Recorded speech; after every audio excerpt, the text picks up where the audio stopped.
Hello everyone. आज हम लोग डिस्कस करेंगे चैप्टर नंबर 4 के इम्पोर्टेंट क्वेश्चन का। और इसके पहले जितने चैप्टर हैं, चैप्टर नंबर 1, चैप्टर नंबर 2 और चैप्टर नंबर 3, इन तीनों का वीडियो अपलोड है। इन तीनों चैप्टर में हमने इम्पोर्टेंट क्वेश्चन को बताया, तो आप लोग नहीं देखे हैं तो उन तीनों चैप्टर के वीडियो को आप लोग ज़रूर देखें।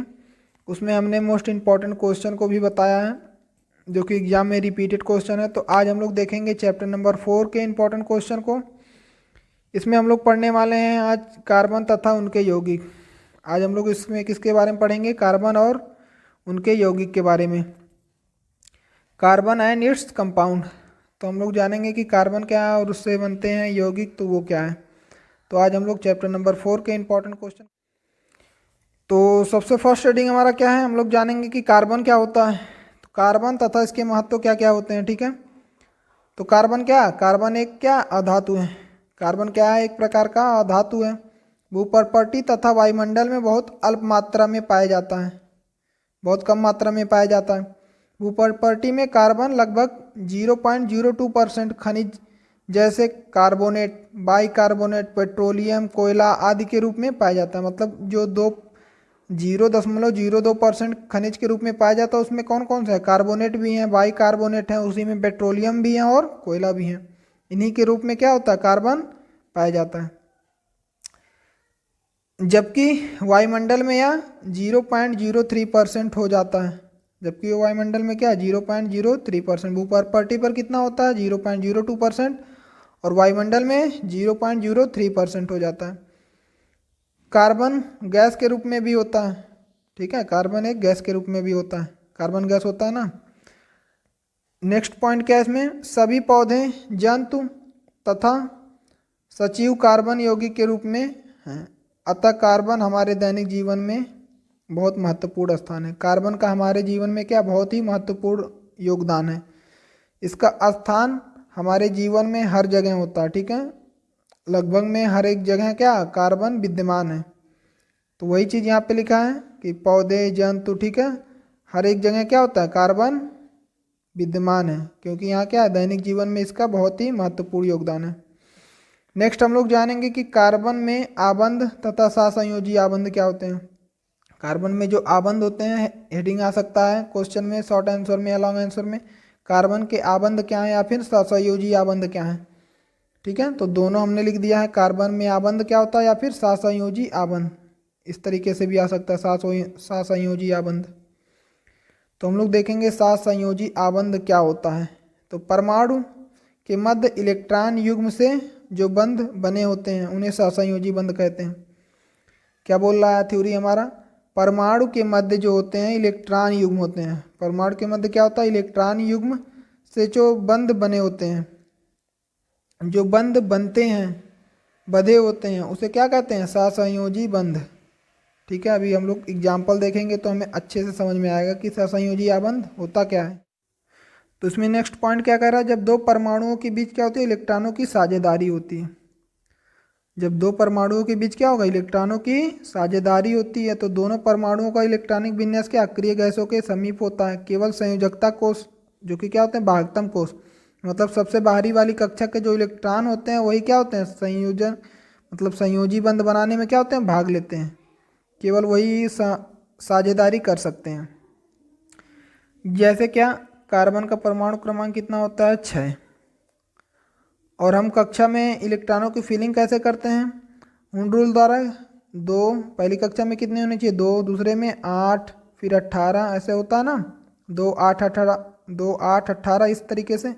तो कार्बन का जब हम फिलिंग करेंगे, कार्बन में कितने टोटल परमाणु क्रमांक कितना? 6। तो 6 इलेक्ट्रॉन है। तो पहली कक्षा में कितने होंगे? 2, बचा कितना? 4। तो बाहरी कक्षा में, मतलब जो सेकंड वाली कक्षा है उसमें कितने इलेक्ट्रॉन होंगे? 4। अब ये 4 पूरे कंप्लीट नहीं है, क्योंकि दूसरी वाली कक्षा में मैक्सिमम कितने इलेक्ट्रॉन होने चाहिए? 8। जब 8 रहेगा तो उसका कक्षा क्या रहेगा? पूरा रहेगा, फिलिंग रहेगा। पहली कक्षा में 2 2 रहने चाहिए, यहाँ पे 2 है। दूसरी कक्षा में 8 होने चाहिए, लेकिन 8 नहीं है क्योंकि उसका परमाणु क्रमांक ही 6 है, उसमें इलेक्ट्रॉन ही 4 बच रहे हैं। तो बाहरी कक्षा में कितने इलेक्ट्रॉन होंगे? 4। तो यही बोला है कि जो बाहरी कक्षा के जो इलेक्ट्रॉन होंगे, क्योंकि बाहरी कक्षा में मैक्सिमम कितने इलेक्ट्रॉन होने चाहिए? 8, लेकिन कितने हैं? 4। तो जब पूरे 8 रहते हैं तो उसका कक्षा क्या रहता है, पूर्ण रहता, मतलब उस कक्षा में इलेक्ट्रॉन पूरे भरे रहते हैं, लेकिन पूरे नहीं हैं। तो बाहरी कक्षा में कितने इलेक्ट्रॉन है, 4, जो कि क्या पूर्ण रूप से भरे नहीं हैं। तो वही बोल रहा है इसमें क्या, संयोजी कक्षा मतलब जो बाह्यतम कोश के जो इलेक्ट्रॉन होते हैं वही संयोजी बंध बनाने में क्या होते हैं, भाग लेते हैं, केवल वही संयोजक साझेदारी कर सकते हैं। नेक्स्ट इसमें पॉइंट क्या बोल रहा है, कार्बन परमाणु 4 संयोजकता बंध बनाते हैं। अभी हमने बनाया, क्यों 4 बनाते हैं, क्योंकि उसकी बाहरी कक्षा में कितने इलेक्ट्रॉन है, 4, और उसको कितने की ज़रूरत है, 4 की और की ज़रूरत है, क्योंकि क्या है दूसरी कक्षा में पहले में कितने होने चाहिए मैक्सिमम 2, दूसरे में 8। तो कार्बन का परमाणु क्रमांक कितना है, 6, तो 2 तो हो गया, बचा कितना, 4। तो इसको कितना और चाहिए अपने कक्षा को पूर्ण करने के लिए, 4 और चाहिए। तो इसलिए क्या यहाँ पे लिखा 4, 1 2 3 4। तो कार्बन परमाणु 4 संयोजकता बंध बनाते हैं। इन चारों संयोजकता बंध का निर्माण निम्न इस प्रकार होता है, निम्न इस प्रकार होगा, किस प्रकार, पहला क्या है, इस टाइप से सिंगल बॉन्ड, 4 एकल बंध, एकल बंध मतलब सिंगल बॉन्ड, यहाँ लिखा ना 1 2 3 4, 4 है और एक एक बॉन्ड से जुड़े हैं, एक एक बंध बनाए हैं। एक डैश दिख रहा है ना, ये डैश एक एक डैश है तो मतलब एक बंद, डबल डैश मतलब दुई बंद, ट्रिपल डैश मतलब त्रिबंध, 4 डैश नहीं होते हैं, इतना ध्यान रखिएगा, केवल त्रिबंध तक ही होता है। तो पहला क्या है, एकल, 4 एकल बंध, 4 बंद है, 4 बॉन्ड है ना, 1 2 3 4, 4 बॉन्ड है, चारों कितने से एकल बंद है, सिंगल बॉन्ड है। अब यहाँ देखिए 2 क्या है, सिंगल बॉन्ड है, और एक क्या है, डबल बॉन्ड है। दुई बंद है ना, यहाँ पे दुई बंद एक है, दुई बंद लिखा है ना, एक है, और 2 क्या है, सिंगल बॉन्ड, एकल बंद।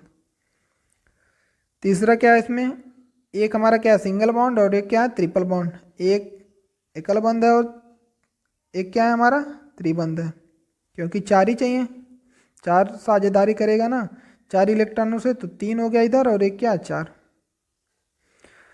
नेक्स्ट हमारा पॉइंट क्या है, सजातीय या समजातीय श्रेणी क्या होते हैं।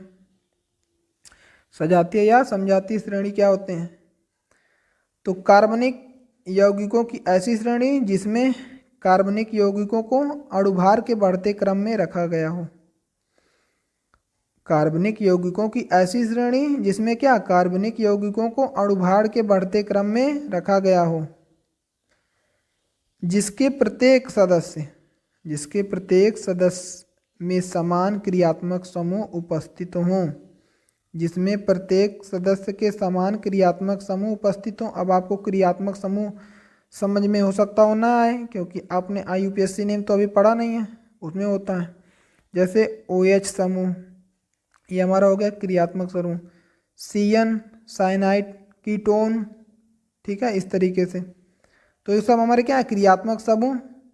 तो वही क्रियात्मक समूह क्या होता है, समान रूप से क्या होता है, उपस्थित होता है ना, तथा 2 क्रमागत सदस्यों के अणुसूत्रों में केवल CH2 का ही अंतर हो, सजातीय श्रेणी कहलाते हैं। जो दो क्रमागत सदस्य रहे, पहला है दूसरा है, दोनों के बीच में कितने का अंतर होना चाहिए, CH2, ठीक है। तो कौन सी श्रेणी कहलाएंगे, सजातीय श्रेणी। ये रहे हमारे सजातीय और समजातीय के एग्जाम्पल, सजातीय या फिर समजातीय दोनों बोल सकते हैं, दोनों एग्जाम में आ सकता है, दोनों करके, दोनों आने का मतलब या फिर सजातीय पूछ लेगा या समजातीय। तो इसके एग्जाम्पल क्या है, मेथेनॉल, एथेनॉल और प्रोपेनॉल। मेथेनॉल क्यों बोलना है, क्योंकि इसमें 1 कार्बन है। एथेनॉल क्यों बोलना है, क्योंकि 2 कार्बन है। इसको प्रोपेनॉल क्यों बोलना है, क्योंकि इसमें 3 कार्बन है, ठीक है। तो मेथेनॉल, ये देखिए OH क्रियात्मक समूह, इसमें भी क्या है, OH क्रियात्मक समूह, क्या है, OH क्रियात्मक समूह। तो ये तो लिखा था जिसमें क्या होते हैं, क्रियात्मक समूह होते हैं। तो ये रहा हमारा किसका, सजातीय और समजातीय के एग्जाम्पल। नेक्स्ट हम देखेंगे, अब हम समजातीय की क्या देख ले रहे हैं, विशेषताएं। सजातीय की क्या देख ले रहे हैं, विशेषताएं। इसकी विशेषता क्या होती है, क्योंकि ये क्या हो सकता हो लॉन्ग आंसर में पूछ ले, लॉन्ग क्वेश्चन में पूछ ले क्या, कि सजातीय किसे कहते हैं, इसका वर्णन करें। तो पहले आप लोग सजातीय के बारे में कुछ लिखेंगे, फिर उसका एग्जाम्पल लिखेंगे, फिर क्या लिखेंगे, विशेषताएं।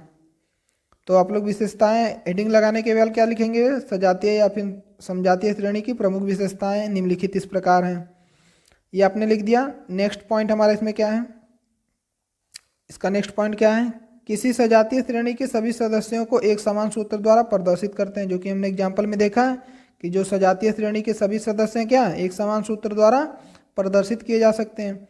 इसका नेक्स्ट पॉइंट क्या है इसमें, किसी सजातीय श्रेणी के सभी सदस्यों को एक जैसी विधियों द्वारा बनाया जा सकता है। किसी सजातीय श्रेणी के क्या सभी सदस्यों को एक जैसी विधियों द्वारा बनाया जा सकता था। तो ये हमारा क्या था, सजातीय या समजातीय की क्या विशेषताएं। तो अब हम नेक्स्ट पॉइंट देखेंगे, इसको हम लोग लास्ट में देखेंगे। नेक्स्ट हमारा क्या है, एलिफैटिक एरोमेटिक यौगिकों के गुणों की तुलना। एग्जाम में पूछेगा एलिफैटिक और एरोमेटिक में क्या लिखना है, अंतर लिखिए। तो अंतर आप लोग ऐसे लिख सकते हैं या फिर इस तरीके से लिख सकते हैं, बॉक्स बना दीजिए, बीच में लाइन खींच दीजिए, यहाँ लिखिए एलिफैटिक और इधर लिखिए एरोमेटिक। अंतर लिखा जाता है ना, तो इधर क्या करिए, इधर ड्रॉ करिए लाइन, इधर लिखिए एलिफैटिक और इधर लिखिए एरोमेटिक, या फिर इस पॉइंट वाइज भी आप लोग लिख सकते हैं। तो हम पॉइंट वाइज आपको बता दे रहे हैं, आप लोग लिख लीजिएगा उस तरीके से। तो पहला क्या है इसमें अंतर, एरोमेटिक यौगिकों में एक विशेष गंध होती है। एरोमेटिक यौगिकों में क्या होती है, एक विशेष गंध होती है, जबकि एलिफैटिक यौगिकों में विशेष गंध नहीं होती। एरोमेटिक में क्या होता है, एक विशेष गंध होती है, जबकि एलिफैटिक में विशेष गंध नहीं होती। इसका नेक्स्ट पॉइंट क्या है, नेक्स्ट अंतर क्या है, एरोमेटिक हाइड्रोक्साइड जैसे क्या फिनॉल अम्लीय होते हैं, ये सब क्या होते हैं, अम्लीय होते हैं, जबकि एलिफैटिक हाइड्रोक्साइड क्या होते हैं, एल्कोहल मतलब क्या होते हैं, क्षारीय होते हैं। एरोमेटिक हाइड्रोक्साइड क्या होते हैं, अम्लीय होते हैं, और एलिफैटिक हाइड्रोक्साइड क्या होते हैं, क्षारीय।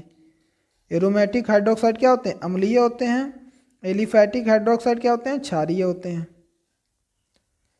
नेक्स्ट इसका क्या पॉइंट है, एरोमेटिक एमिनो यौगिक एलिफैटिक एमिनो यौगिक की तुलना में भास्मिक होते हैं। नेक्स्ट इसमें पॉइंट क्या है, एरोमेटिक यौगिकों के अणुसूत्र यह प्रदर्शित करते हैं कि इसमें उच्च श्रेणी की असंतृप्त उपस्थिति है। असंतृप्त उपस्थिति अभी हम लोग देखेंगे, असंतृप्त हाइड्रोकार्बन क्या होते हैं और संतृप्त हाइड्रोकार्बन। तो क्या होती है, असंतृप्त उपस्थित होती है, अर्थात क्या, अर्थात इसमें अनेक कार्बन, ये कौन सा बॉन्ड है, डबल बॉन्ड द्विबंध है ना, तो इसमें अनेक कार्बन कार्बन के बीच क्या होता है, द्विबंध उपस्थित होता है। कार्बन कार्बन के बीच क्या द्विबंध उपस्थित होता है। कार्बन कार्बन के बीच द्विबंध की उपस्थिति के बावजूद एरोमेटिक यौगिक योग अभिक्रिया सफलतापूर्वक प्रदर्शित नहीं करते हैं। मतलब ये मिलने वाले जो अभिक्रिया होती है योगात्मक अभिक्रिया, वो भी क्या होते हैं, सफलतापूर्वक नहीं देते हैं, सफलतापूर्वक अभिक्रिया नहीं होती है। इस तरीके से आप लोग लिख सकते हैं, जबकि क्या एलिफैटिक यौगिक अभिक्रिया सफलतापूर्वक देते हैं। एरोमेटिक यौगिक में कार्बन कार्बन के बीच डबल बॉन्ड रहेगा, तो ये क्या होते हैं, योगात्मक अभिक्रिया सफलतापूर्वक नहीं देते हैं, जबकि क्या एलिफैटिक कार्बन कार्बन के बीच द्विबंध रहेगा, तो ये अभिक्रिया क्या करेंगे, सफलतापूर्वक दे देंगे, या फिर अभिक्रिया सफलतापूर्वक करेंगे।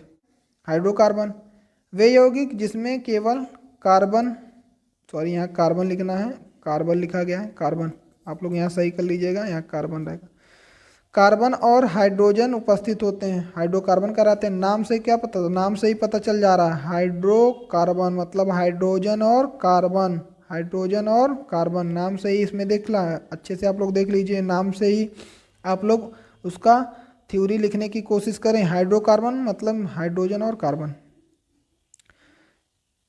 वे हाइड्रोकार्बन जिनमें उपस्थित सभी श्रृंखलाएं खुली होती हैं एलिफैटिक हाइड्रोकार्बन कहलाती हैं। एलिफैटिक देखिए, अभी हमने पुराना एरोमेटिक और एलिफैटिक में अंतर, तो यहाँ क्या एलिफैटिक हाइड्रोकार्बन कहलाती हैं। वे हाइड्रोकार्बन जिनमें क्या सभी श्रृंखलाएं खुली होती हैं, मतलब इस तरीके से बंद नहीं होती हैं, इस तरीके से बंद नहीं होती हैं, खुली होंगी, ठीक है, इस तरीके से बंद नहीं होगा। ये होगा तो हमारा ये क्या होगा, हाइड्रोकार्बन नहीं है, खुला होगा इस तरीके से, ठीक है। तो वे हाइड्रोकार्बन जिनमें क्या उपस्थित सभी श्रृंखलाएं क्या होती हैं, खुली होती हैं, एलिफैटिक हाइड्रोकार्बन कहलाते हैं। एलिफैटिक हाइड्रोकार्बन दो प्रकार के होते हैं, पहला क्या असंतृप्त, दूसरा क्या असंतृप्त। हम लोग देखेंगे तो एलिफैटिक हाइड्रोकार्बन कितने प्रकार के होते हैं, दो, संतृप्त और असंतृप्त। तो यहाँ पे नाम के आगे लगा दिया एलिफैटिक। तो ऐसे भी पूछ सकता है संतृप्त हाइड्रोकार्बन और असंतृप्त हाइड्रोकार्बन लिखिए, या फिर संतृप्त हाइड्रोकार्बन और असंतृप्त हाइड्रोकार्बन किसे कहते हैं। तो नेक्स्ट हमारा क्या इसमें कह रहा है, एलिफैटिक संतृप्त हाइड्रोकार्बन। तो ये वे यौगिक हैं, ये वे यौगिक हैं जो कि क्या जो एलिफैटिक होते हैं, नाम से तो पता चल रहा है जो क्या होते हैं एलिफैटिक, क्योंकि इनकी श्रृंखलाएं क्या होती हैं, खुली होती हैं, अर्थात जिनमें उपस्थित परमाणुओं की सभी श्रृंखलाएं क्या होती हैं, खुली होती हैं। हमने ऊपर ही पढ़ लिया है। वे एलिफैटिक होते हैं जिसमें सभी परमाणुओं की श्रृंखलाएं क्या होती हैं, खुली होती हैं। ठीक है।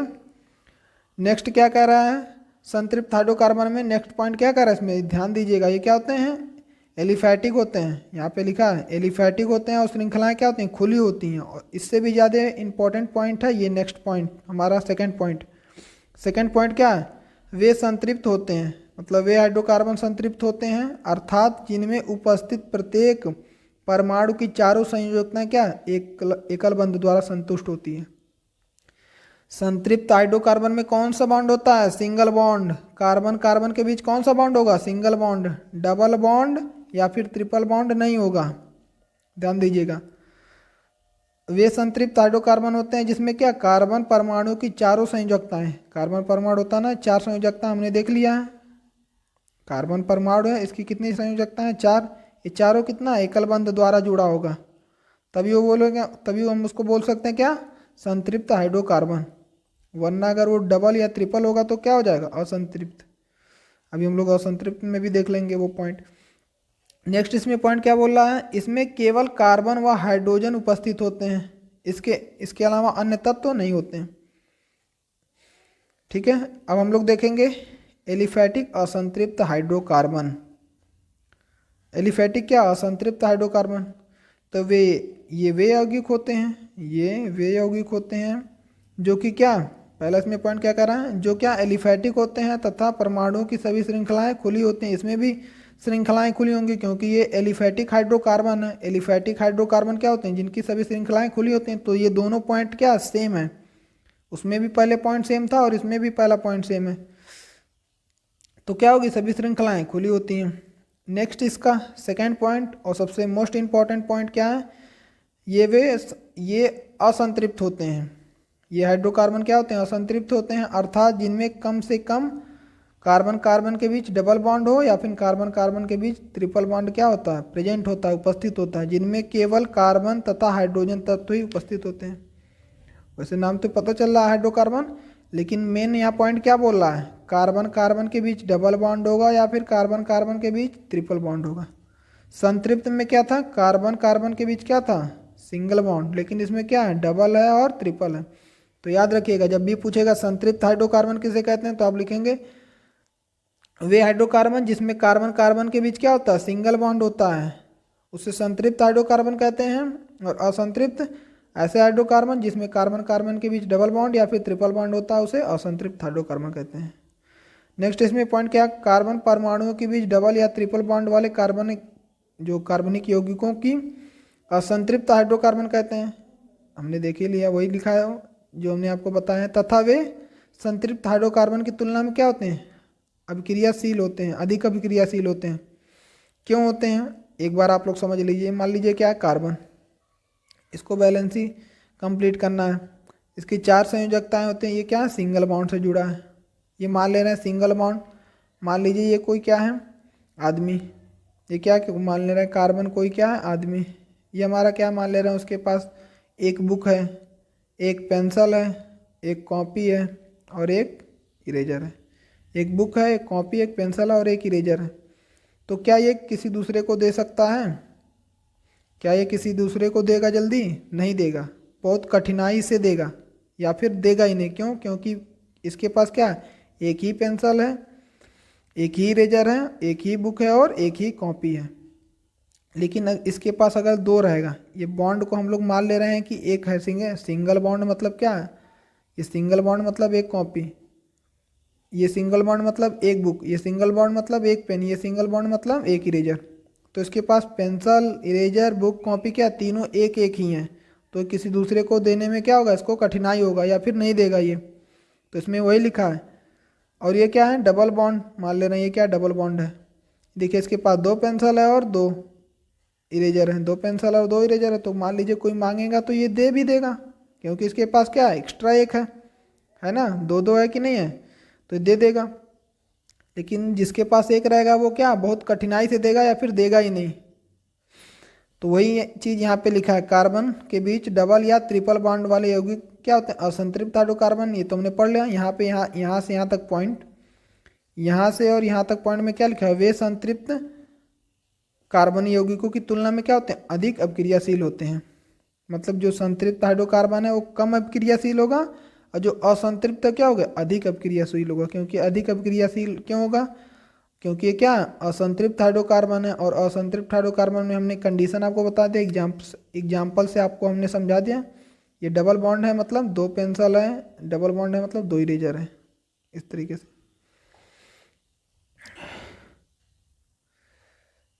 नेक्स्ट इसमें क्या कह रहा है?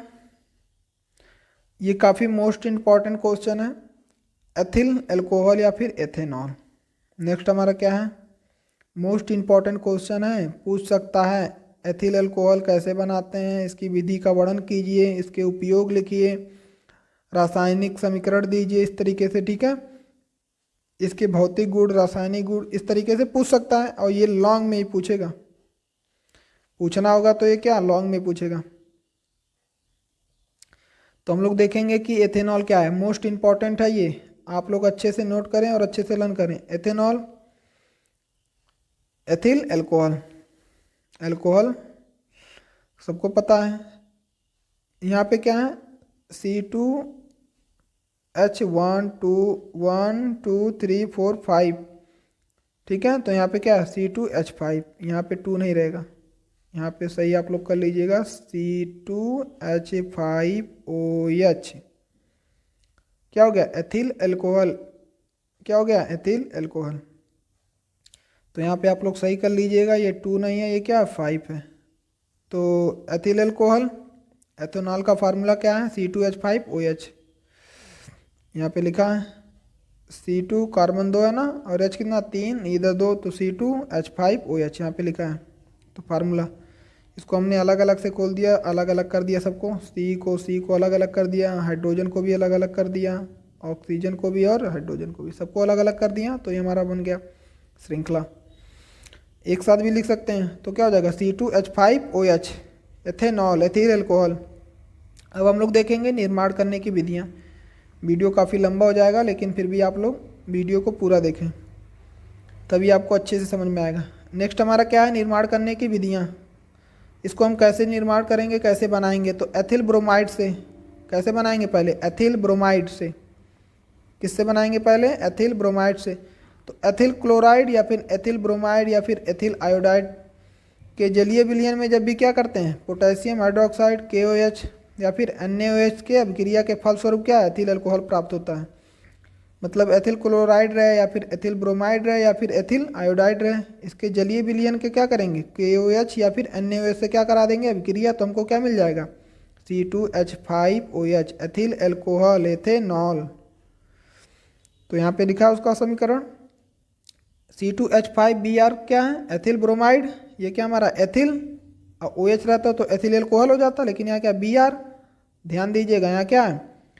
C2H5 एथिल, ये क्या? Br, जिसको क्या पढ़ते हैं? ब्रोमाइड, ब्रोमीन है ना, तो ब्रोमाइड, एथिल ब्रोमाइड। यहाँ पे क्या आ जाएगा? Br के जगह मान ले रहे हैं, क्या आ जाएगा हमारा? I, तो एथिल आयोडाइड, इस तरीके से। तो एथिल ब्रोमाइड को जब क्या करेंगे? KOH के जलीय विलयन में क्या करेंगे? अभिक्रिया कराएंगे। तो यहाँ Br और जो ये K है, ये क्या होंगे? अलग हो जाएंगे, और ये OH इधर आ जाएगा यहाँ पे Br के जगह। तो क्या हो जाएगा? C2H5OH और KBr। पोटेशियम ब्रोमाइड, यहाँ क्या हो गया? एथिल अल्कोहल मिल गया हमको, क्योंकि हमको एथिल अल्कोहल ही बनाना है। तो क्या करेंगे? एथिल ब्रोमाइड में KOH से क्या करा देंगे? अभिक्रिया। एथिल ब्रोमाइड से क्या करा देंगे? KOH की अभिक्रिया करा देंगे। तो ये जो K है और ये जो Br है, ये अलग हो जाएंगे, और जो OH है यहाँ पे कहाँ जाए? Br के जगह पे आ जाएगा, तो बन जाएगा एथिल ब्रोमाइड। नेक्स्ट हमारा काफ़ी इंपॉर्टेंट अभिक्रिया है इसमें, किण्वन द्वारा। किण्वन द्वारा, तो जिन अणुजीवों द्वारा कार्बनिक यौगिकों को धीरे धीरे सरल कार्बनिक यौगिकों में अपघटित होने की क्रिया को क्या कहते हैं? किण्वन कहते हैं। अपघटित मतलब टूटना। तो जिन अणुजीवों द्वारा कार्बनिक यौगिकों का धीरे धीरे सरल कार्बनिक यौगिकों में अपघटित होने की क्रिया को क्या कहते हैं? किण्वन। तो आपसे पूछ सकता है किण्वन क्या है, तो आप लोग लिख सकते हैं जिन अणुजीवों द्वारा कार्बनिक यौगिकों को, जिन अणुजीवों द्वारा कार्बनिक यौगिकों को धीरे धीरे सरल कार्बनिक यौगिकों में अपघटित होने की क्रिया को क्या कहते हैं? किण्वन। जिन अणुजीवों द्वारा के कारण यह क्रिया संपन्न होती है उन्हें किण्व कहते हैं। नेक्स्ट हमारा इसमें पॉइंट क्या बोल रहा है? दूध का फटना, दही का जमना, गोश्त, पनीर, ये में क्या समय के बाद दुर्गंध आने लगती है, तथा गन्ने के रस में भी क्या शराब और सिरके का बनना किण्वन का उदाहरण है। ये सब क्या, दूध का फटना, दही का जमना, ये सब क्या है? किण्वन का ही एक प्रकार का क्या है? उदाहरण है। नेक्स्ट इसमें पॉइंट क्या बोल रहा है? एथिल एल्कोहल को शर्करा युक्त स्टार्च युक्त पदार्थों के साथ किण्वन द्वारा भी क्या करते हैं? प्राप्त किया जा सकता है। ये स्टार्च द्वारा अपक्रिया काफ़ी इंपॉर्टेंट है। यहाँ पे स्टार्च द्वारा अपक्रिया काफ़ी इंपॉर्टेंट है। इसमें पूछ सकता है स्टार्च द्वारा एथिल एल्कोहल कैसे प्राप्त करेंगे, तो उसका समीकरण हमने लिखा है, अभी आप लोग देखेंगे, लेकिन पहले थ्योरी देख लीजिए क्या लिखा है। एथिल एल्कोहल को शर्करा युक्त स्टार्च द्वारा किण्वन द्वारा क्या एथिल एल्कोहल को शर्करा युक्त स्टार्च युक्त पदार्थ द्वारा प्राप्त किया जा सकता है। ठीक है, तो अब हम लोग देखेंगे यहाँ पे क्या लिखा है। शर्करा युक्त पदार्थ किण्वन से निम्नलिखित प्रकार से अपक्रिया होती है। ये हमारा क्या रहा? शर्करा, जलीय विलयन, H2 मतलब क्या? जल। जब इन दोनों की अपक्रिया कराएंगे किसकी उपस्थिति में? ईस्ट की उपस्थिति में। इस एरो के ऊपर जो लिखा रहेगा ये उत्प्रेरक हमारा, उसकी उपस्थिति होगी। इसके साथ जब अपक्रिया कराएंगे क्या होगा? तो ग्लूकोज और फ्रक्टोज दोनों में टूट जाएगा। हालांकि दोनों का क्या है? सूत्र, रासायनिक सूत्र क्या है? सेम है, लेकिन इनका स्ट्रक्चर अलग अलग होता है। जब इनको हम इस तरीके से, ठीक है, इस तरीके से होता है ना, जब हम इनको इस तरीके से खोलेंगे तो क्या होगा? इन दोनों का स्ट्रक्चर अलग अलग होगा। रासायनिक सूत्र दोनों का सेम है, C6H12O6, कार्बन 6 12, हाइड्रोजन 12 और ऑक्सीजन 6। Carbon 6, hydrogen 12, oxygen 6। दोनों का क्या है? फार्मूला सेम है, बट स्ट्रक्चर अलग अलग है, ध्यान दीजिएगा दोनों का। अब हम क्या करेंगे? यहाँ से ग्लूकोज उठा लेंगे, उसको क्या करा देंगे? ईस्ट जाइमेंस द्वारा क्या करा देंगे? अपक्रिया करा देंगे इसकी उपस्थिति में। तो क्या हो जाएगा? C2H5OH, C2H5OH, और क्या निकल जाएगा? Carbon dioxide gas. हमको मिल गया एथिल एल्कोहल C2H5OH, यही चाहिए था ना। तो क्या करा देंगे? इसका जाइमेंस ईस्ट की उपस्थिति में क्या करा देंगे? अपक्रिया। इसी ग्लूकोज का क्या? ईस्ट की उपस्थिति में अपक्रिया करा देंगे तो किसमें टूट जाएगा? एथिल एल्कोहल में और कार्बन डाइऑक्साइड में। स्टार्च द्वारा स्टार्चयुक्त पदार्थों के किण्वन में निम्नलिखित अपक्रिया प्राप्त होती है। तो यहाँ पे क्या हमारा स्टार्च, जब हम इससे क्या कराएंगे? जल के अणु के साथ क्या कराएंगे? क्रिया कराएंगे। जल के साथ क्या कराएंगे? क्रिया कराएंगे। जलीय विलयन में क्रिया कराएंगे तो क्या होगा हमारा? C12H22 और O11। फिर क्या करेंगे हम? फिर इसकी क्रिया कराएंगे जलीय विलयन में, किसकी उपस्थिति में? माल्टेज ईस्ट की उपस्थिति में। तो फिर हमको क्या मिल जाएगा? ग्लूकोज। हमने फार्मूला देख लिया, कार्बन 6, हाइड्रोजन 12, ऑक्सीजन 6, ये हमारा क्या? ग्लूकोज। फिर उसके जाइमेंस की उपस्थिति में हम लोग जब इसकी क्रिया करा देंगे तो क्या हो जाएगा? हमको एथिल एल्कोहल मिल जाएगा और कार्बन डाइऑक्साइड निकलेगा। ऊपर हमने देखा, ठीक है, यहाँ पे एथिल एल्कोहल। तो हमारा क्या था? किण्वन द्वारा। ये एग्जाम्पल किसका था? किण्वन द्वारा। और यहाँ क्या है? स्टार्च द्वारा। यहाँ पे क्या है? स्टार्च द्वारा। यहाँ पे हाइड्रोजन का क्या है? N मॉलिक्यूल है, मतलब N है। N मतलब कुछ N बराबर 1 लेंगे तो हाइड्रोजन का एक अणु है, सॉरी हाइड्रोजन का एक अणु नहीं है, जल का क्या? एक अणु है। N बराबर 2 लेंगे तो जल का 2 अणु है। N बराबर 3 लेंगे तो जल का 3 अणु है, इस तरीके से। लेकिन यहाँ पे क्या है? यहाँ पे वैसा नहीं है, यहाँ N नहीं लिखा है, ठीक है, ध्यान दीजिएगा दोनों में। अब इसका हम क्या देखेंगे? भौतिक गुण क्या है? इसका भौतिक गुण देख लेंगे। यह एक रंगहीन तथा मीठी गंध वाला द्रव है। इसका जो गंध आएगा क्या? रंगहीन है। ये क्या? एक रंगहीन है, और इसका जो गंध है कैसी आएगा? मीठी आएगा। मीठा जैसे होता है ना, मिठाई की तरह, उस तरीके से इसका गंध आएगा इसमें। नेक्स्ट इसमें क्या है भौतिक गुण में? इसका स्वाद कड़वा होता है। इसका स्वाद क्या होता है? कड़वा होता है। नेक्स्ट पॉइंट क्या है इसमें? एथेनॉल कमरे के ताप पर क्या होता है? द्रव अवस्था में पाया जाता है। कमरे के ताप पर क्या होगा? द्रव अवस्था में पाया जाएगा। कमरे का ताप 37 डिग्री सेल्सियस। तो 37 डिग्री सेल्सियस पर क्या ये द्रव अवस्था में पाया जाएगा। यह क्वथनांक इसका कितना होता है 78.2 डिग्री सेल्सियस होता है। यह वायु में हल्की नीली ज्वाला के साथ क्या होता है दिखता है, ये वायु में क्या हल्की नीली ज्वाला के रूप में दिखता है एथिल एल्कोहल। ठीक है, कभी आप लोग अल्कोहल को जलाएंगे तो मतलब जब जलाएंगे अल्कोहल को, वैसे अल्कोहल जलता है तो जब उसको जलाएंगे तो आप लोग देखेंगे कि नीला नीला आग की तरह जलता है, तो वही क्या है, वही बोल रहा है हल्की नीली ज्वाला की तरह, गाढ़ा नहीं हल्का नीला। नेक्स्ट इसमें एक पॉइंट क्या बोल रहा है, जल तथा कार्बनिक विलायकों में मिश्रणीय है, मतलब जल और कार्बनिक यौगिकों में क्या होता है ये मिश्रण हो जाता है। अब हम लोग देखेंगे इसका नेक्स्ट पॉइंट क्या है, रासायनिक अभिक्रिया। नेक्स्ट क्या है इसका रासायनिक अभिक्रिया, हाइड्रोजन से क्रिया करेगा। रासायनिक अभिक्रिया मतलब क्या, ये अब किस किस से क्रिया करेगा, क्या क्या बनाएगा। ठीक है, हमने ऊपर क्या देखा था, इसको हम किसके एथिल एल्कोहल को हम किसके किसके द्वारा प्राप्त करते थे, वो बनाने की विधि था। ये क्या रासायनिक अभिक्रिया, मतलब हम इससे क्या कराएंगे, क्रिया कराएंगे तो क्या होगा। तो हाइड्रोजन से क्रिया, हाइड्रोजन से अभिक्रिया करने के बाद क्या होता है, हाइलाइट बनाता है। ये हमारा रहा एथिल एल्कोहल। हम इसका जब क्या कराएंगे HCl से क्रिया कराएंगे, किसकी उपस्थिति में, ZnCl2 की उपस्थिति में। ये किसका मार्क है, गर्म करने का, हीट का मार्क है। ये किसका मार्क है, गर्म, मतलब हीट देंगे। तो क्या बन जाएगा हमारा एथिल क्लोराइड C2H5Cl, और क्या निकलेगा, जल का अणु। जल का क्या निकलेगा, एक अणु निकल जाएगा इधर, जल का एक अणु, और क्या हमारा एथिल क्लोराइड या Cl है। ये क्या है C2H5 एथिल है और Cl क्या क्लोराइड, एथिल क्लोराइड। नेक्स्ट इसमें क्या है, सांद्र सल्फ्यूरिक अम्ल के साथ जब क्रिया कराएंगे, आपको शॉर्ट आंसर में भी पूछ सकता है, जब एथिल एल्कोहल को सांद्र सल्फ्यूरिक अम्ल के साथ क्रिया कराया जाता है तो क्या प्राप्त होता है, इस तरीके से। ये क्वेश्चन को आप लोग लॉन्ग मत समझिए, लॉन्ग क्वेश्चन है लेकिन इसमें कई सारे शॉर्ट क्वेश्चन बन सकते हैं। ठीक है, तो नेक्स्ट इसमें पॉइंट क्या कर रहा है, शांत सल्फ्यूरिक अम्ल के साथ क्रिया कराएंगे तो क्या होगा, शांत सल्फ्यूरिक अम्ल के साथ जब 170 डिग्री सेल्सियस पर गर्म करते हैं तो एथिलीन बनता है। क्या बनता है, एथिलीन। वीडियो काफ़ी लंबा हो जा रहा है तो हम लोग थोड़ा जल्दी देखेंगे। तो यहाँ पे एथिल एल्कोहल को जब शांत सल्फ्यूरिक अम्ल का फार्मूला क्या है, H2SO4 100 डिग्री सेल्सियस पर गर्म कराएंगे तो C2H5SSO4 और जल का एक अणु निकल गया। फिर जब हम C2H5SSO4 को क्या करेंगे 170 डिग्री सेल्सियस पर गर्म करेंगे तो क्या हो जाएगा, एथिलीन निकल जाएगा और इधर शांत सल्फ्यूरिक अम्ल, एथिलीन मिलेगा और शांत सल्फ्यूरिक अम्ल मिलेगा। या फिर आप लोग यहाँ डायरेक्ट 170 डिग्री सेल्सियस लिख सकते हैं और डायरेक्ट ये रिएक्शन लिखने के बाद ये रिएक्शन आप लोग लिख दीजिएगा। ठीक है,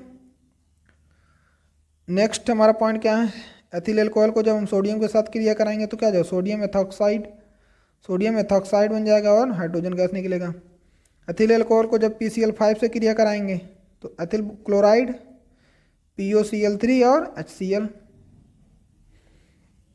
अब हम इसका यूज देख ले रहे हैं, इसका यूज क्या है। ठीक है, हमने क्या देखा, इसका अणुसूत्र देख लिया, कैसे प्राप्त करेंगे वो देख लिया, भौतिक गुण देख लिया, रासायनिक गुण, और लास्ट क्या उपयोग।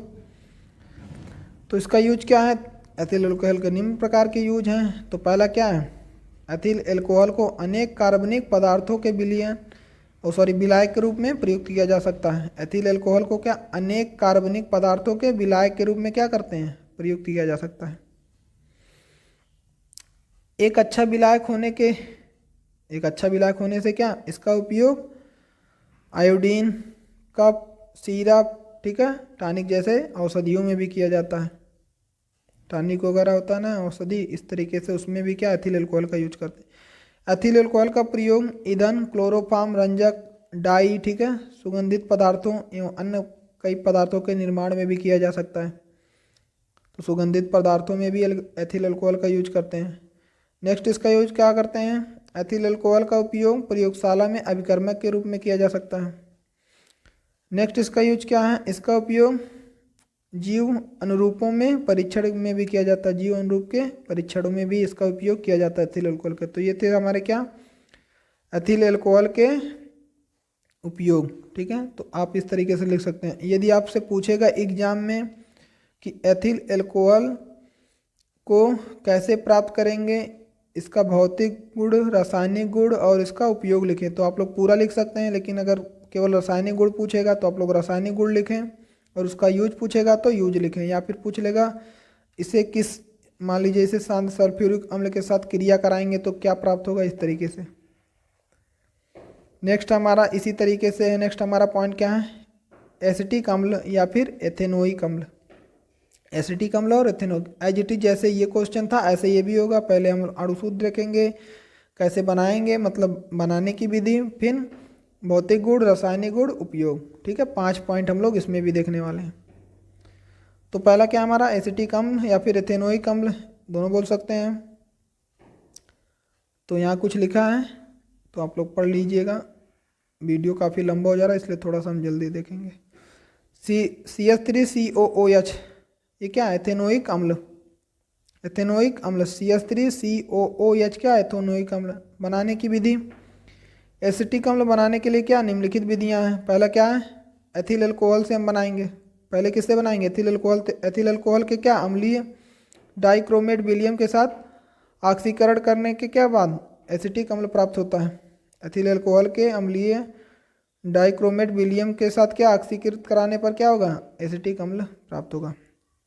तो ये हमारा क्या, एथिल अल्कोहल। हमने अभी पढ़ा है कि एथिल अल्कोहल को कैसे बनाएंगे, तो अब एथिल अल्कोहल से हम क्या बना सकते हैं, एसिटिक एसिड। तो क्या करेंगे, इसको ऑक्सीकृत कराएंगे, ऑक्सीजन से क्रिया कराएंगे तो क्या हो जाएगा, एसिटल्डिहाइड बन जाएगा। एसिटल्डिहाइड मतलब क्या, CH3CHO। एसिटल्डिहाइड का फार्मूला क्या, CH3CHO।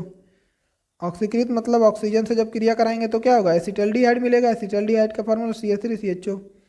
फिर हम जब इसको और क्रिया कराएंगे तो क्या मिलेगा, CH3COOH। हमको क्या मिल जाएगा, एसिटिक अम्ल। तो क्या इसमें लिखा था, एथिल अल्कोहल को क्या करेंगे जब हम डाइक्रोमेट विलियम के साथ, ये हमारा रहा dichromate William, K2Cr2O7 plus H2SO4, ये हमारा क्या है, डाइक्रोमेट विलियन। इसके साथ क्या, जब इस ऑक्सीजन से क्या कराएंगे, इसकी क्रिया कराएंगे, इसकी उपस्थिति में, डाइक्रोमेट विलियम की उपस्थिति में क्या करेंगे, जब क्रिया कराएंगे तो हमें क्या मिल जाएगा, एसिटिक अम्ल, इस तरीके से। नेक्स्ट हमारा क्या पॉइंट है, मेथिल साइनाइड से। तो मेथिल साइनाइड के तनु अम्ल तथा तनु क्षार द्वारा क्या है, जल के अपघटन द्वारा एसिटिक अम्ल प्राप्त होता है। तो इसमें क्या लिखा, CH3CN H2O HCl, जब इसकी क्रिया कराएंगे तो क्या मिल जाएगा, एसिटिक एसिड CH3COH, और यहाँ क्या निकल गया, NH4Cl, अमोनियम क्लोराइड। नेक्स्ट इसमें क्या है, किसके द्वारा प्राप्त कर सकते हैं, एथिल एसीटेट द्वारा। तो एथिल एसीटेट के तनु अम्ल द्वारा या फिर तनु क्षार द्वारा जल अपघटन के पश्चात एसिटिक एसिड प्राप्त होता है। तो एसिटिक एसिड क्या, तनु अम्ल या फिर तनु क्षार द्वारा क्या जल अपघटन कराएंगे तो हमें क्या प्राप्त हो जाएगा, एसिटिक एसिड। CH3COO2H5 क्या कराएंगे, जल अपघटन, जल से क्रिया कराएंगे तो एसिटिक एसिड मिल जाएगा हमको। ये हमारा क्या निकल गया, एथिल अल्कोहल। एथिल अल्कोहल का फार्मूला C2H5OL, और ये क्या है, एसिटिक एसिड CH3COOH। एसिटेमाइड से क्रिया कराएंगे, एसिडेमाइड पर नाइट्रिक अम्ल की क्रिया कराने पर क्या है, एसिटिक एसिड मिलता है। एसिटेमाइड पर क्या, अम्ल के साथ क्रिया कराने पर क्या, एसिटिक एसिड मिलता है। CH3CONH2HNO3 के साथ जब क्रिया कराएंगे क्या होगा, CH3COH निकल जाएगा, नाइट्रोजन गैस और जल का एक अणु। यहाँ पे क्या लिखा, एसिटेमाइड के जल अपघटन से सभी एसिटिक अम्ल ही प्राप्त होता है। ठीक है, मतलब क्या, जब इसका हम क्रिया कराएंगे जल अपघटन से तो हमें प्राप्त होगा क्या होगा, एसिटिक अम्ल प्राप्त होगा।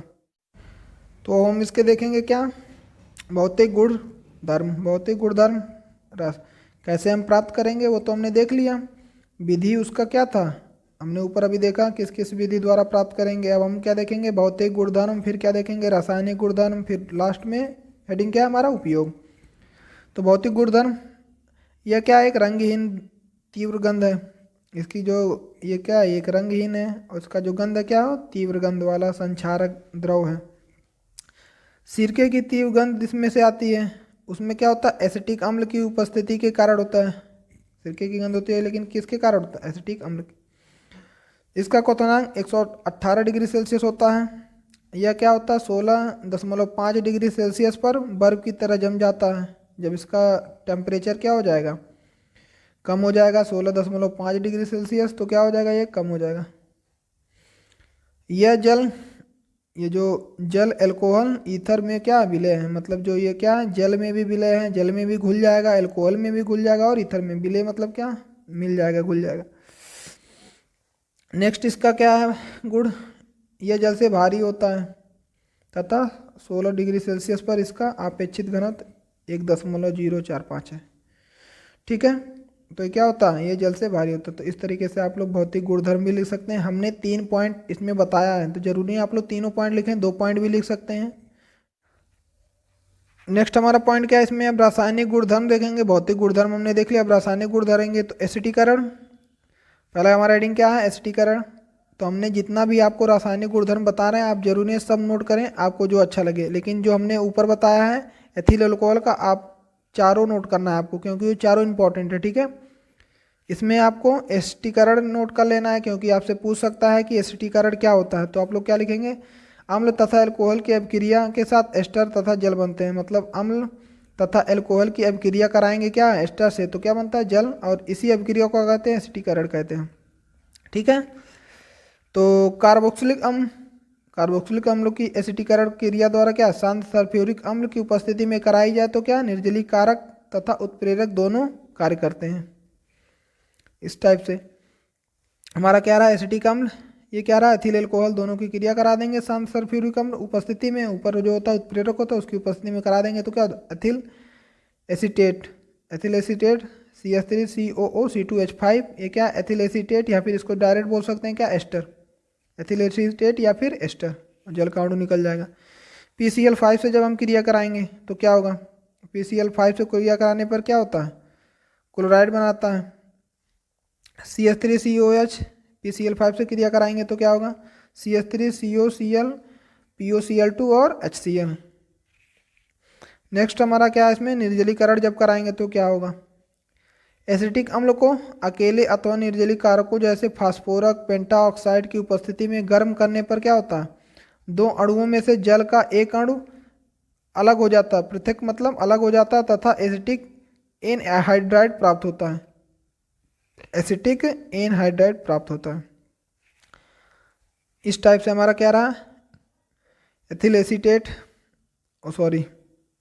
एथेनोइक अम्ल, हमारा क्या, एथेनोइक अम्ल, इसको जब हम क्रिया कराएंगे P2O5 हीट देंगे CH3CO और हमारा क्या होगा, एक जल का अणु निकल जाएगा।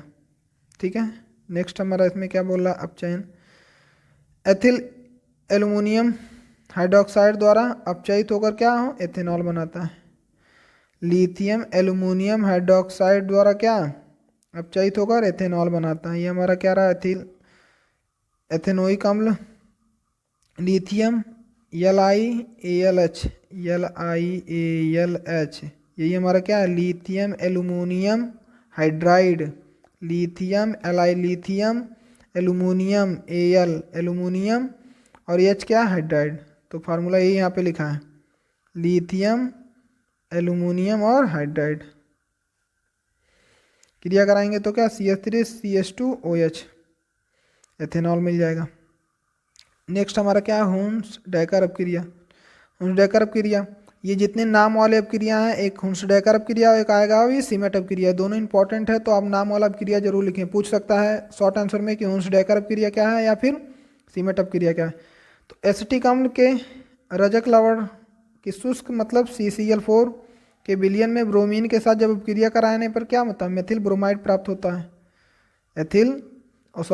एसिटिक अम्ल के साथ क्या, जब रजत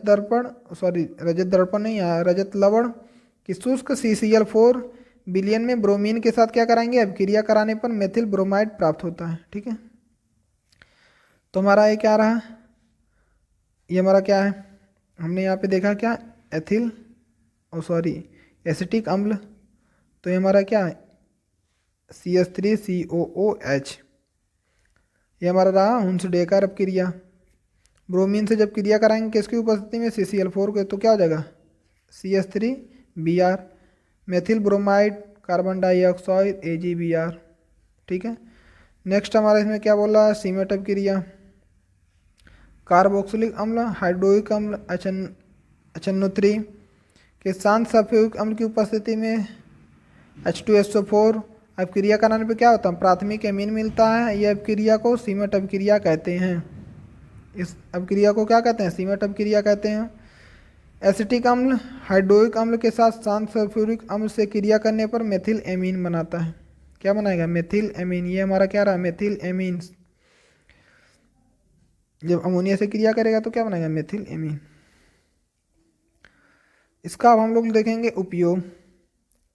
तो पहला क्या? प्रयोगशाला में विक्रमक के रूप में किया जाता है, रबड़ के अंशकंदन में किया जाता है, एसीटोन तथा एस्टर बनाने में इसका यूज करेंगे, इत्र बनाने में किया जाता है, रंजक बनाने में, प्लास्टिक बनाने में, औषधियों बनाने में भी इसका उपयोग करेंगे। ठीक है। लेड टेट्रा एसीटेट बनाने में भी इसका क्या करेंगे? जो क्या है? एक आक्सीकारक है। लेड टेट्रा एसीटेट बनाएंगे। तो नेक्स्ट हमारा टॉपिक है और काफ़ी इंपॉर्टेंट टॉपिक है, साबुन व साबुनीकरण। एग्जाम में पूछ सकता है। साबुनीकरण पर टिप्पणी लिखिए। तो आप लोग कैसे लिखेंगे? उच्च अणुभार वाले मोनोकार्बोक्सिलिक अम्लों के सोडियम तथा पोटेशियम लवण क्या कहलाते हैं? साबुन कहलाते हैं। उच्च अणुभार वाले मोनोकार्बोक्सिलिक अम्लों के सोडियम तथा पोटेशियम लवण क्या कहलाते हैं? साबुन कहलाते हैं। ये तेलों और वसाओं के तन NaOH या फिर KOH, सोडियम हाइड्रोक्साइड या पोटेशियम हाइड्रोक्साइड द्वारा जल अपघटन से प्राप्त होते हैं। ठीक है। तो काफ़ी इंपॉर्टेंट टॉपिक है हमारा क्या? साबुनीकरण। तो इसका डिफिनेशन क्या? उच्च अणुभार वाले मोनोकार्बोक्सिलिक अम्लों के सोडियम तथा पोटेशियम लवण क्या कहलाते हैं? साबुन कहलाते हैं। और ये तेलों और वसाओं के तनु NaOH तथा KOH द्वारा जल अपघटन से प्राप्त होते हैं। तो हम इसका देखेंगे रासायनिक सूत्र और ये कैसे बनता है, इसका प्रोसेस देखेंगे। नेक्स्ट इसका क्या है? कैसे बनाएंगे, कैसे प्राप्त करेंगे? तो यार हमारा साबुन का सूत्र तो बड़ा है लेकिन आसान है। ठीक है। बड़ा है लेकिन क्या? आसान है, काफ़ी आसान। देख लीजिए आप लोग। CH2, यहाँ भी CH2 रहेगा, यहाँ भी नीचे भी CH2 रहेगा। सॉरी, यहाँ पे CH2 नहीं लिखा है, यहाँ पे आप लोग CH2 बना लीजिएगा।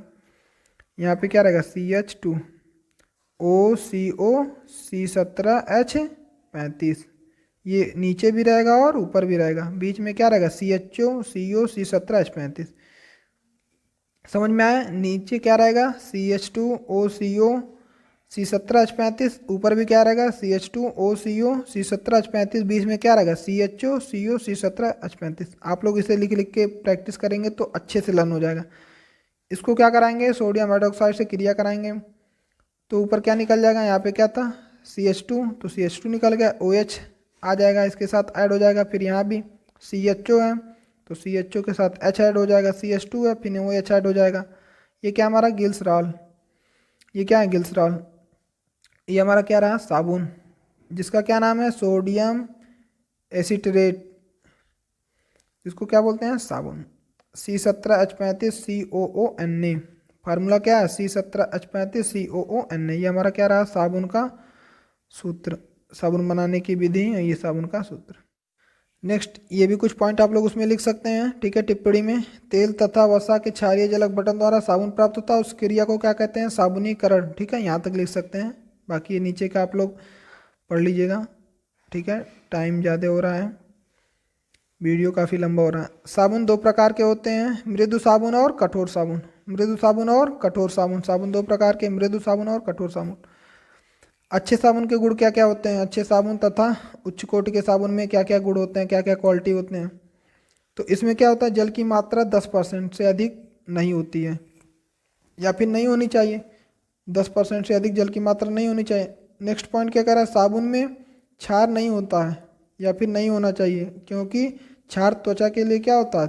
त्वचा तथा वस्त्र दोनों के लिए हानिकारक होता है। बताइए, वस्त्र के लिए हानिकारक होता तो जाहिर सी बात है त्वचा के लिए काफ़ी हानिकारक होता है। तो इसीलिए हमें साबुन का यूज क्या करना चाहिए? बहुत ही कम करना चाहिए, क्योंकि आजकल के जो साबुन आ रहे हैं उसमें ज़्यादा क्षार होता है। ठीक है। जो कि क्या कहता है? त्वचा को नुकसान पहुंचाता है। साबुन चिकना तथा मुलायम होना चाहिए। साबुन क्या होता है? चिकना तथा मुलायम होना चाहिए। इसमें कीटाणुनाशक पदार्थ मिले होने चाहिए जो कि कीटाणुओं को मार सके। ये नहीं कि बस झाग दें, वो कीटाणु को भी मार सके, ऐसा साबुन होना चाहिए। साबुन के प्रकार क्या होते हैं? दैनिक जीवन में साबुन वैसे दो ही प्रकार के होते हैं। पहला तो हमारा नहाने वाला, दूसरा कपड़ा धोने वाला। दो ही साबुन होते हैं। कौन से? पहला नहाने वाला, दूसरा कपड़ा धोने वाला। नेक्स्ट हमारा पॉइंट है या फिर लास्ट या फिर मोस्ट इम्पॉर्टेंट पॉइंट है और लास्ट है ये, साबुन की स्वच्छीकरण द्वारा क्या क्या बनता है? मिसेल। साबुन की स्वच्छीकरण क्रिया क्या होती है? या फिर इसको डायरेक्ट आ जाएगा मिसेल क्या होता है? मिसेल वैसे पूछता है, ये ना पूछे, लेकिन ज़रूर ये मिसल पूछेगा। मिसल क्या होता है तो आपको लिखना पड़ेगा। थ्योरी में आप लोग क्या लिखेंगे, साबुन के अणु ऐसे होते हैं जिसमें क्या होता है, दोनों सिरों के विभिन्नताएं गुणधर्म होते हैं। दोनों सिरों के क्या होते हैं, विभिन्न गुणधर्म होते हैं। जल में विलेय होते हैं, एक सिरे को जल लागी, हाइड्रोकार्बन में विलेय दूसरे सिरे को जल विरागी कहते हैं। पहला क्या होगा, जल रागी, दूसरा क्या होगा, जल विरागी। एक सिरा होगा जल रागी, दूसरा क्या होगा, जल विरागी। ठीक है, इस तरीके से आप लोग देख सकते हैं ना, दो सिरे होते हैं तो ये क्या है, जल रागी जल विरागी। ठीक है, नेक्स्ट इसमें पॉइंट क्या बोल रहा है, जब साबुन को जल की सतह पर होता है, साबुन जब जल की सतह पर होता है तो क्या होता है, तब इसके अणु अपने इस प्रकार व्यवस्थित कर लेते हैं या फिर इस प्रकार व्यवस्थित कर होते हैं कि क्या होता है, इसका आयनिक सिरा जल के अंदर होता है। जो इसका सिरा होता है क्या होता है, जल के अंदर होता है। तब हाइड्रोकार्बन पूछ अर्थात दूसरा सिरा जल के जो बाहर होता है, इसकी संरचना क्या होती है, मिसेल होती है। इसी को क्या कहते हैं, मिसेल। ये क्या है, इसका सिरा जो कि क्या होता है बाहर, और ये क्या पूंछ। ठीक है, ये क्या सिर है इसका, ये पूंछ है। जल का अणु है एक।